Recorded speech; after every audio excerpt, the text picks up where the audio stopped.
Show this little film. I am the rainforest. I watched them grow up here. They've left, but they always come back. Yes, they always come back. For my trees, their wood, my plants, their medicines. For my beauty, their escape. I've always been there for them, and I have been more than generous. Sometimes I gave it all to them. Now, gone forever. But humans, they're so smart, so smart. Such big brains and opposable thumbs. They know how to make things, amazing things. Now, why would they need an old forest like me anymore? Jungles, trees. Well, they do breathe air, and I make air. Have they thought about that? Humans, so smart. They'll figure it out. Humans making air. That'll be fun to watch.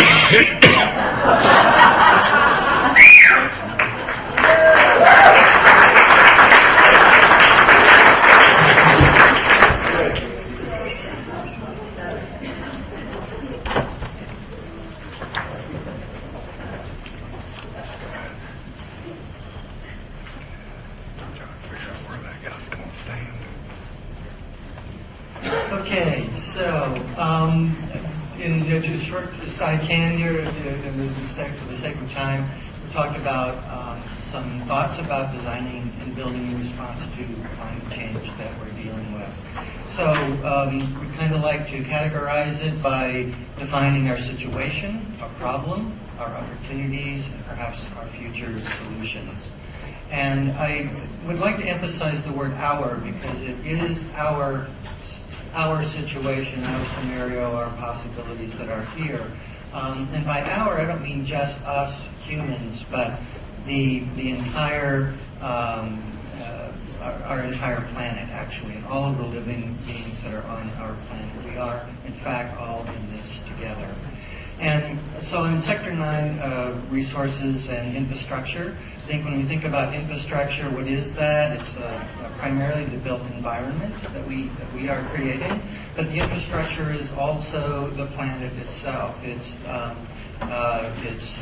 our forests, it's our geography, it's our oceans. That is also part of our infrastructure. And the resources, what are they? Again, it is the planet, not only our planet, perhaps as we start mining asteroids, the universe at large is our resources. But our resources is also our human spirit and our ability to evolve and to move forward. So here we are, this little dot out here, this little drop in the ocean of the cosmos. On so many levels, just microscopic in the whole microcosm of what we have. Yet this is all we have. This is us. This is where we are. This is, at least so far, the only life that we have been able to confirm that is in the universe. So in that sense, we're rather isolated, and we're in this, as I say, all together. And even on this little dot that's in the cosmos, the part of our planet that is actually alive, it's like the cambium of a tree. It's a very wafer-thin layer that is on the surface of our planet. If you were to reduce our planet to the size of an apple, it would be thinner than the skin of the apple. So it's a very, very precious, irreplaceable area that we're dealing with here. And you know, when mankind first evolved on this planet, we were born into a virtual Garden of Eden with biodiversity and all of the interaction of all of the life forms working symbiotically together. And then over time, I think, it was our innocence that was lost. It's, forgive us, God, we know not what we do or what we did.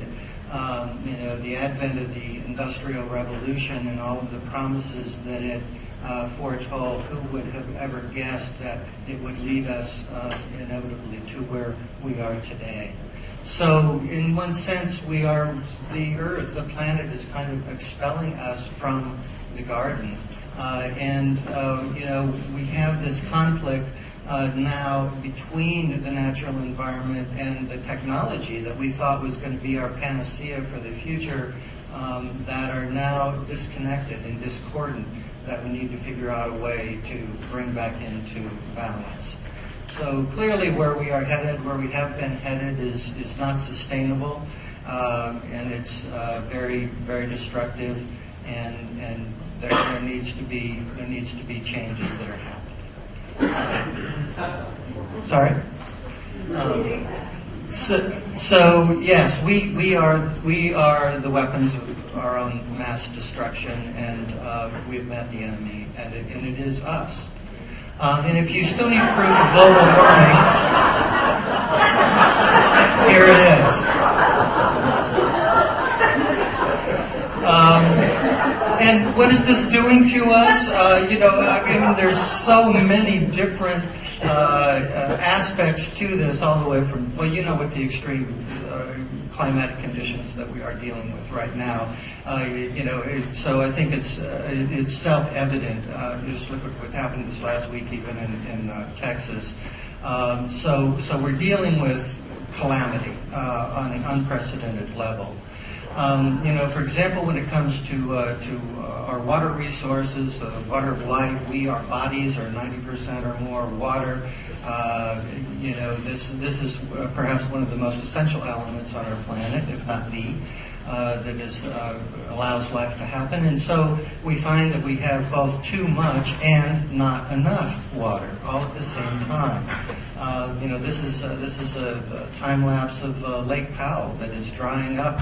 That it feeds the water supply for a greater part of the north southwest, but also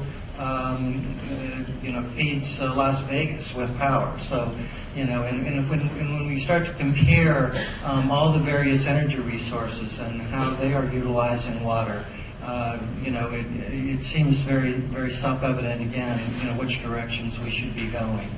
And then, to add insult to injury, we're pumping toxins down into the ground in order to squeeze every last little bit of fossil fuel that we can from the planet, and we have a very deceptive kind of mode that's going on right now with our economy supposedly bouncing back. But what are we doing in terms of the long-term effects of this?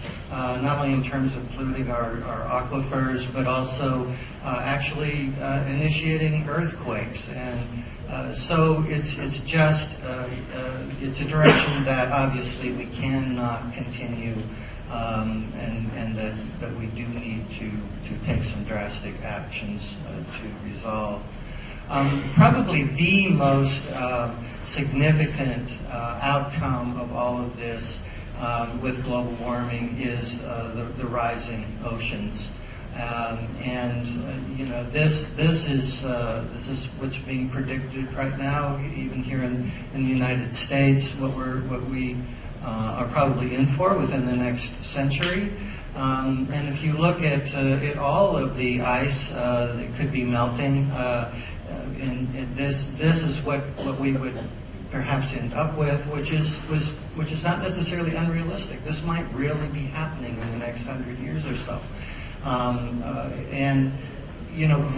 Think about the displacement of, a third of the world's population lives in coastal areas. So where are all these people going to go and be moved to? So we're dealing with some real issues. We're not in Kansas anymore, and if we are, then we may need our scuba equipment to do our farming. And the biggest thing to me is also the effect that has on all of the species throughout the world. mass extinction like we haven't seen since the extinction of the dinosaurs, and it's ongoing and it's horrific. And the question then becomes, are we going to be added to that list? So, here's our little blue planet, and we need to be careful about where we may be heading. So that's our situation. That's the reality. And what is the problem, though? How did we sort of get here? I think a big aspect of it is denial, and we're way beyond this being an inconvenient truth. It's a tragic situation that certainly our species has never seen before. And here we have politicians debating whether there's actually global warming, our oceans are rising or not. So politics is, our dysfunctional government is playing a big role in this, and we need to vote and do something about that. And of course, our economic system, the global economic system that is based upon a form of limitless growth, which is sort of the definition of a cancer, and growth that's based upon money as compared to a financial system that's based on health and the quality of life. So that's really how we need to transition our global financial situation in order to stimulate our recovery. Another aspect of this too, I think, is that so much of what we're dealing with right now, so many people just can't even get a grip on it. So they're in denial, and it's kind of a grief maybe that we're all in the process of going through here. But I would like to suggest that it's time to kind of get over it at this point, and get on with our reconstruction. It's time to get on with our grieving process and move on and take some positive action. And then another aspect, is just ignorance, just simple ignorance, which is different than intelligence, I would say. It's a matter of just kind of getting with the program and understanding what the world is really all about. And different models of our visualization of our place as a species on the planet and the world. It's always been this hierarchical. We are, the best of all of the animals, and which is very egocentric, as compared to the reality that we all of our lives and all of the plants and animals and everything, all the life forms that are on this planet are interwoven. And so we are within that, we have a place within that, but this notion that we need to overpower and dominate nature needs to be reconsidered and adjusted. We are all in this together, the entire planet. And another aspect too is that our religions are obsolete religions that are based more upon myth. Need to be reconsidered and I think evolved into more of a general spirituality that is universal between all religions. So, what is the path that we're going to be taking, or that we need to take, we must take? It really comes down to evolving ourselves into a way that we are living in harmony with the rest of the world and the natural systems. And there was some speaking earlier about symbiosis and symbiotic relationships. I think what we need to evolve toward is the mutualism, where we live in concert with all of the life on the planet in a harmonious, co-creative, symbiotic way, as compared to what we in fact have become as parasites. And we are killing the host that we are thriving off of. So mutualism is really, I think, what needs to be the new model that most species on the planet have figured out a long time ago and evolved, where there is a co-creative interrelationship that is cooperative as compared to competitive. So we are nature, and nature is us, and that is the essential relationship that I think we need to adopt. And the planet's health is our health, and vice versa. So what are our opportunities then? How can we move forward from where we are? There's been a lot of this buzzword, sustainability and sustaining, and I would like to suggest that I think that notion or that concept kind of puts the cart before the horse, in the sense that we're really not wanting to sustain what we have particularly. What we're wanting to do is regenerate and revive. And so I like this acronym of growing crops. The first thing is conserve what we have, recycle, optimize our existing systems, then think about producing, and then sustain that.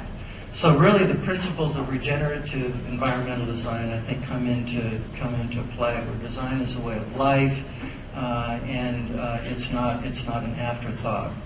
And one of the ways of doing that in the building world and the design world is by rediscovering a lot of the vernacular solutions that you find worldwide and utilizing those.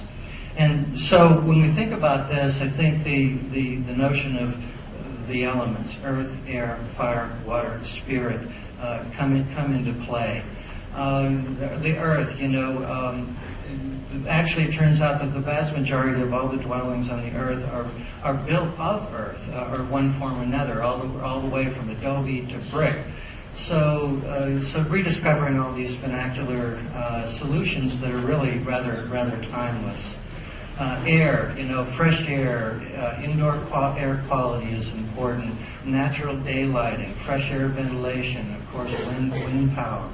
When it comes to fire, using the sun to heat our water, to heat our spaces, and of course photovoltaics for generating power and electricity on every scale. And water, recycling, reusing it, and as these oceans are rising, we're headed for a water world in many areas. So you're going to be starting to see communities and new structures that really take this into consideration, as we will be moving into the water and even under it as we look to find refuge from the loss of land. And the integration of all these systems, of all these resources into our dwellings and our buildings, and that becoming our new infrastructure. And tomorrow, Mark Frazier and I will be talking more about the formation of micro-communities and the tiny house movement. Actually, it's Block 3 in Heath 43, and it's 130 to 3 instead of what's noted there. But we'll be talking more about all of this tomorrow for any one of you who may be interested. But I think the formation of new communities is imperative. It's really important. This is one of the solutions, the utilization of resources and working together. We'll be talking more about this tomorrow, but certainly a master site planning is paramount to getting this set up and doing it right, as it applies to, again, the utilization of all the local resources and creating both communal and private spaces. And so we'll be talking more about this tomorrow. Tiny houses, a lot of folks are downsizing. They come in all shapes and sizes and categories. So we'll be getting into more of these options tomorrow. But ultimately, I think the solution that we're really talking about is a new model, our symbiotic solutions, letting nature alone to a point where it can actually perhaps heal itself. And the idea of what's called biophilia or biomimicry, where we're, from a design standpoint, we're actually utilizing nature's inherent design and applying that to our built environment. So lastly, our future solutions. Here's kind of where we are, I guess, at the moment. We're called the information age. I would like to think that actually we're evolving very quickly now into what might be the more of a spiritual age.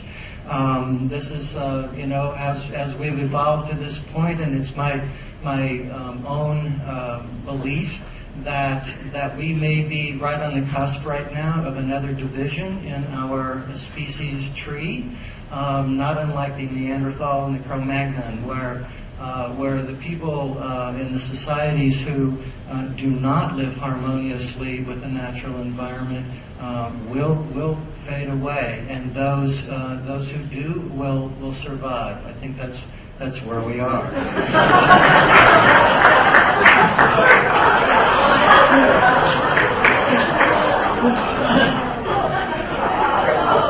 And so, we also need to think about how do we want to evolve? Do we all want to become, cyber robot, genetic mutants? Or, where do we really want to go with this? And I think the bottom line, though, does become spirit, as many of us have spoken about already today. So we are looking at evolving, I think, as a species. This is our opportunity, a rise in consciousness and awareness that will enable us to evolve and to heal the planet and to return to the garden. Is where we can go as children of Mother Gaia. And so, in conclusion, these are relative questions. What if our religion was each other? What if our practice was our life? If prayer was our words? What if the temple was the earth? If forests were our church? If our holy water was our rivers, lakes, and oceans? What if meditation was our relationships? If the teacher was life? If wisdom was self-knowledge? If love was the center of our being?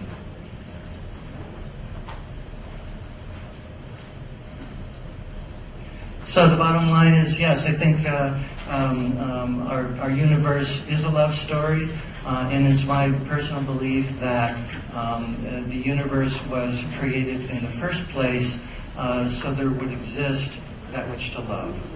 Thank you very much.